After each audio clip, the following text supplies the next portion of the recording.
Dr. Chan, recalculate the new thruster data and relay it to Blue Oyster Cult immediately in Stantia. Okay, roger that, Doctor. Fuck! What's wrong? Seriously, auto-updating now? General, I won't be able to calculate the right data for the satellite for 49 minutes. How long till impact? 11 minutes and 44 seconds. Fuck Microsoft! Okay. Fuck! Hey everybody, welcome to Studio 64. My name's David. I've been searching the interzones for some more science, space and tech news to share with you. And I came across this over at Forbes. This should be entertaining. Microsoft warns users to upgrade ahead of Windows 10 end of support. Yes, not for this little black duck. No, I've moved over to Linux quite a while ago. And the reason for that is security, get more life out of the hardware I've already got, and all the software I was using under Windows is open source cross-platform, so I just run it under Linux. Fascinating. Yes, now this is updated from on June the 7th. It also includes recall security warnings for Windows users. Now the article's dated the 14th, so it's only just a new article, but it's giving you some updates on recall. And as I said, I've done a video on that. There's a link below this video to that video that I did over on Rumble.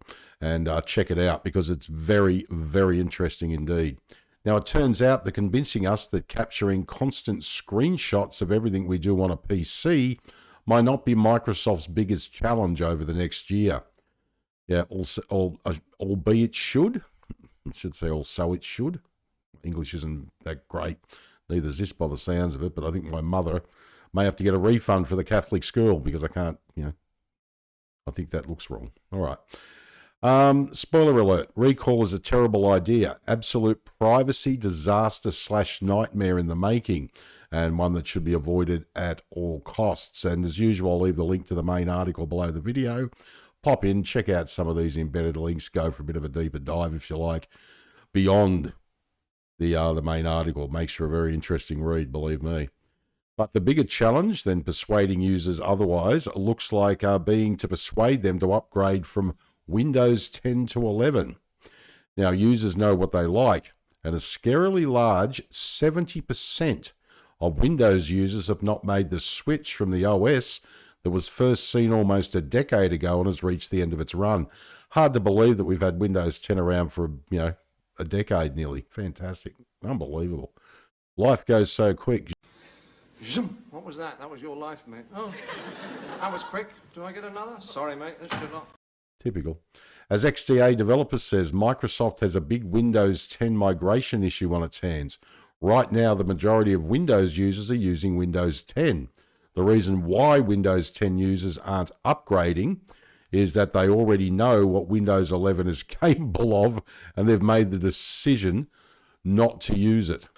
There's a lot more in there that can be unpacked. Check the video down below on the Rumble platform. Now, as such, being shown the upgrade process or going through a comparison list won't solve the issue. If you're one of the holdouts, you can expect to be nagged with constant warnings between now and then, as spotted by Windows' latest. Microsoft is now rolling out 2 full-screen pop-up banners that remind everyone, including those with supported and unsupported PCs, to upgrade to Windows 11. Now, there are 2 camps this campaign is designed to reach. The first, with PCs capable of making the switch, and the second, with those who aren't.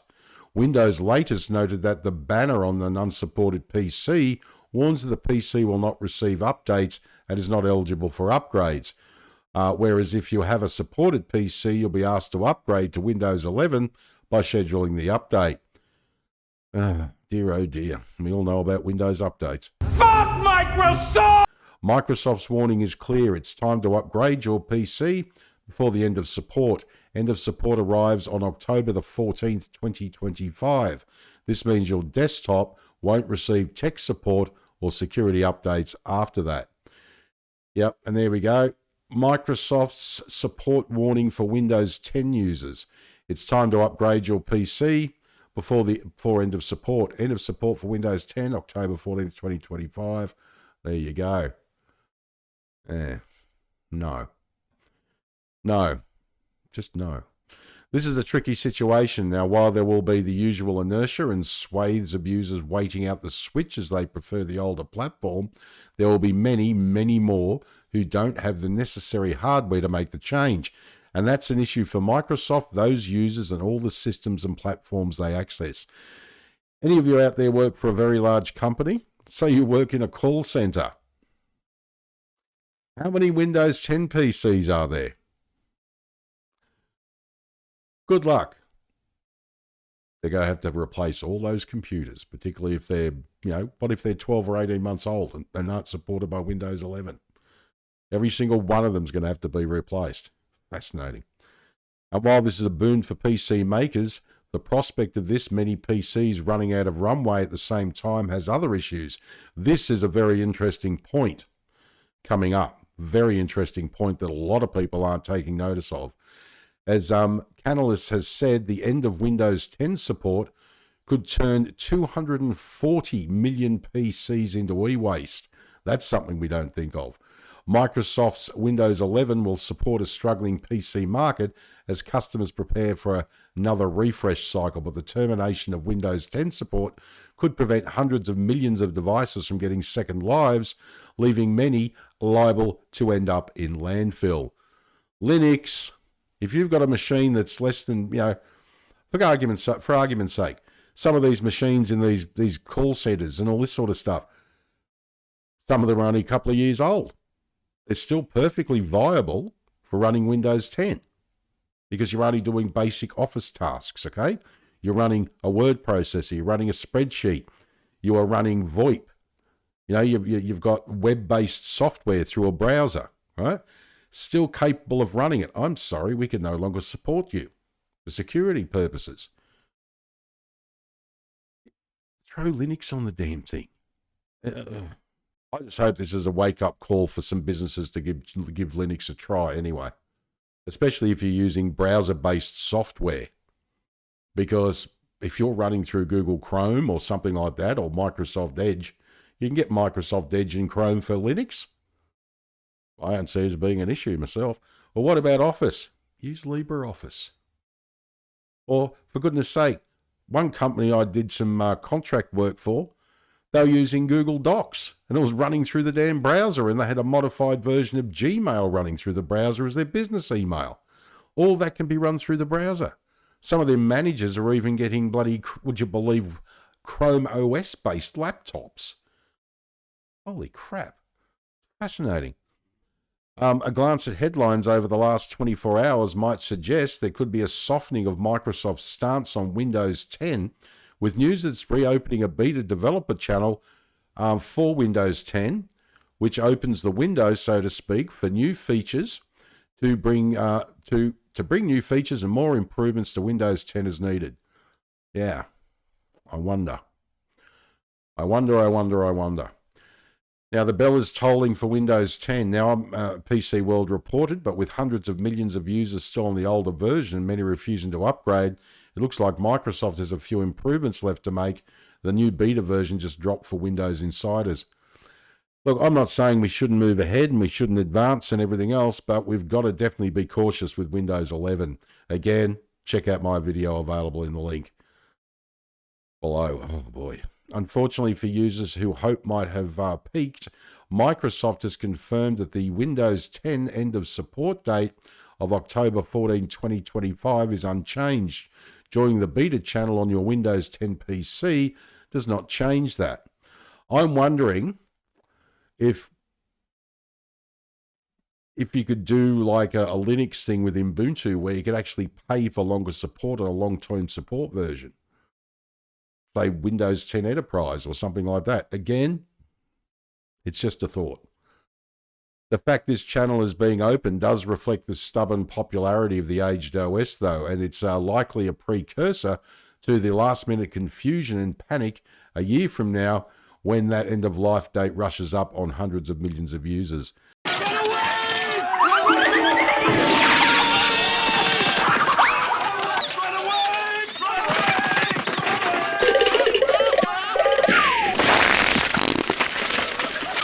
It's the Move it! Walk away. Just ignore them.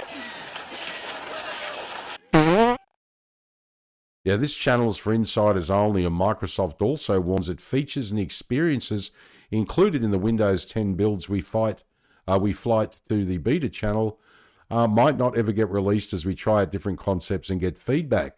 Features may change over time, be removed or replaced, and never get realized beyond Windows insiders. But more encouraging, maybe, just maybe, some of these features and experiences could show up in updates to Windows 10 for everyone when they're ready. Now, there's a further warning for those wanting to play in this new sandpit. Don't let it confuse your upgrade path to Windows 10.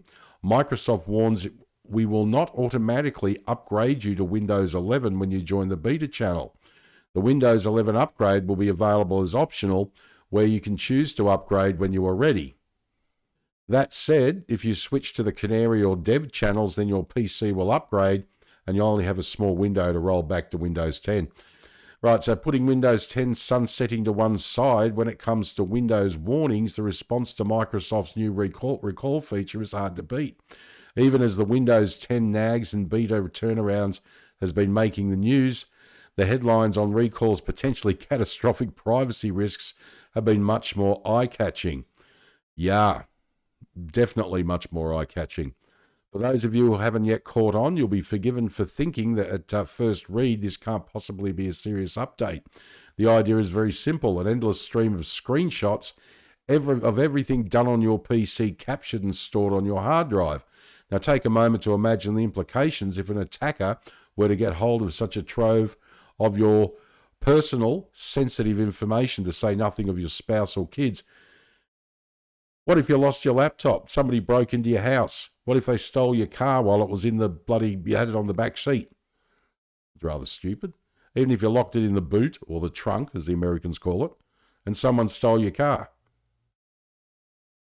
Guarantee you some hacker will get in there and start going through your private life. I wonder if that's the very, very reason that Microsoft is doing it. So government agencies have gone, "Oi, how about you do this for us?" Fascinating. Another reason why I use Linux. Fascinating. The privacy backlash is unsurprising, with Windows Central describing the whole affair as a PR disaster. Microsoft has lost trust with its users, those of us who had trust with them in the first place, I'm assuming, and Windows Recall is the straw that broke the camel's back. Yes. The best assessment of Recall's risks comes from Kevin Beaumont in a blog post. If there are any Windows users out there taking the view that this might be a good and useful addition to your PC, I recommend you read that post first. And as I say, this main article below the video, there's a link. Pop in and check out these embedded links in there. Definitely have a read of Kevin Beaumont's blog post. Yes, recall seems like a terrible idea, but it has also been executed poorly, with basic security holes, difficult user opt-outs, and a seeming misunderstanding of the risks in unencrypted data at rest on an endpoint that can be compromised or has multiple users. As Beaumont puts it, go to your parents' house, your grandparents' house, etc., and look at their Windows PC. Look at the installed software in the past year and try to use the device. Run some antivirus scans. There's no way this implementation doesn't end in tears. There's a reason. There's a $1 trillion security industry, and that most problems revolve around malware and endpoints. Microsoft is fully aware that the concept of Windows Recall sounds creepy. Windows Central comments. I know that the company spent a lot of time internally figuring out how to communicate this feature to the world, but it turns out there's no good way to communicate something like this when your users don't trust you. Users are describing the feature as literal spyware or malware, and droves of people are proclaiming they will proudly switch to Linux or Mac. Microsoft simply doesn't enjoy the same benefit of the doubt that other tech giants like Apple may have. Yeah, I guarantee you, Apple announcing its integrated artificial intelligence system is through OpenAI is going to do something probably quite similar. That's just me thinking in the future. Yeah. I hope Linux doesn't do it. I'm hoping that places like Canonical, who make Ubuntu Linux, don't do it. I like using AI as a tool.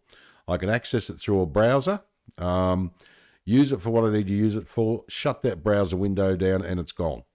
Right? It may be a simplistic view of things, but I don't like the idea of me using a word processor on my operating system and having the AI come in under Windows 11 and taking snapshots of everything and then saying, I'm sorry, but you're thinking wrong thinking typing that letter. It's not the current thing that all the people are talking about on the news. You're going against the mainstream. You might be one of those domestic terrorisms. So guess what we're doing? We're shutting your PC down due to you've broken the terms and conditions of your Microsoft user license agreement, which you never read, no one ever does. So you won't be able to access the PC that you've bought and paid for. Fascinating. Absolutely fascinating. So you'll use access to the operating system, your subscription for Office, the whole lot. People go, that's a conspiracy theory. That's fine. I'll stick to Linux. You go and buy your new Windows 11 Copilot PC when it comes out, because you'll have to, because you can't run Windows 10 anymore. Fascinating. And now the security industry is on a mission to prove just how risky this update will be, and it's off to a flying start. At least one white hacker has already created a tool that can extract sensitive data from recalled CNET reports. It's called Naturally Total Recall and is available on GitHub now. Of course, it's called Total Recall after the Arnold Schwarzenegger movie from 1990, based on the magnificent Philip K. Dick science fiction story, We Can Remember It For You Wholesale. Fascinating.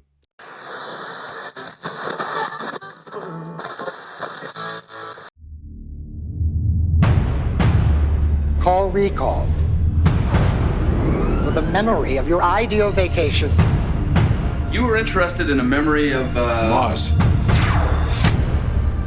You're gonna love this, Doug. Yeah, but how real does it seem? As real as any memory in your head. You are on your most important mission. Do you want to know the future? What about the past? You are not you. You're me. They erased your identity and implanted a new one. Watto wants what's in Quaid's head. You're Quato, right? Wrong. If I'm not me, who the hell am I? You wouldn't hurt me. We're married. Consider that a divorce. You got a lot of nerve showing your face around here. Look who's talking.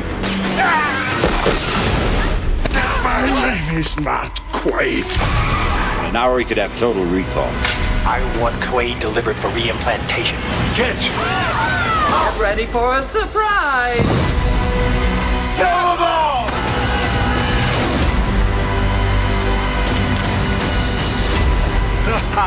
You think this is the real Quaid? It is. We hope you enjoyed the ride.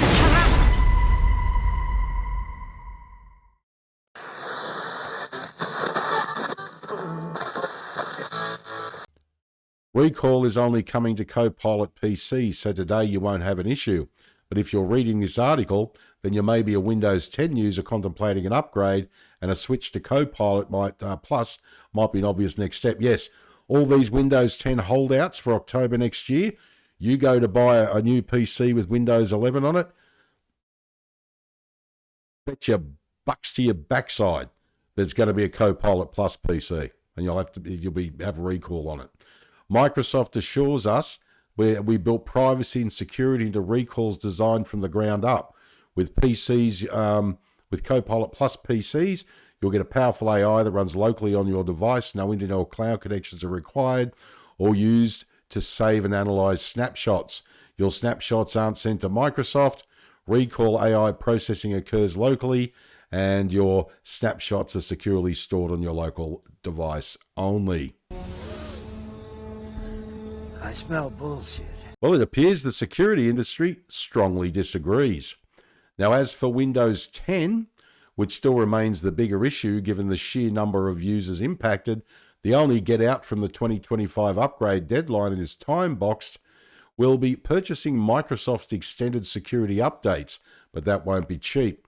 As reported by The Verge, or as I call it, verging on the ridiculous, For businesses, the first year is priced at $61. Then it doubles to $122 for the second year, and then doubles again in year 3 to $244.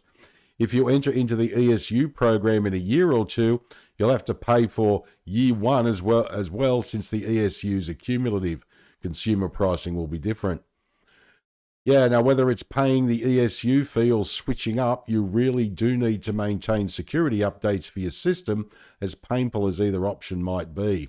You are aware that in order to get to do this, your PC is going to have to be, if you're running the latest PC at the moment, so a laptop for argument's sake, yours is basically a bicycle, and to get this to damn work properly, this recall, you're going to have to upgrade to a goddamn V8. It's ridiculous. It's just insane. It's more bloatware. You know, it's more feed the digital monster with bloatware. It's absolutely unbelievable.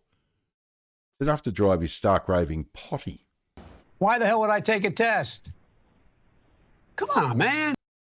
No, it's not good. And again, this is the reason why I shifted over to Linux. Again, people go, well, I can't play games on a Linux machine. They're getting there. Linux isn't, I'm not a gamer, but I know Linux isn't anywhere near Windows 10. I understand that. I get it, right? But I'd seriously look at getting a machine, learning how to use the basics of Linux. It's not like it used to be. You can install it like Windows now. You don't even go near the command line. You can just use the regular pop-up updates and all this sort of stuff. Similar to a Mac, actually. You know, and then go and buy yourself a console for gaming. That's just my opinion anyway.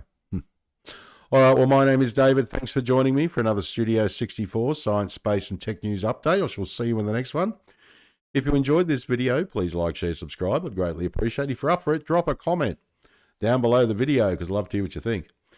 All right, take care, and as I always say, if you can't be good at it. And as I also always say, my nipples are very sensitive.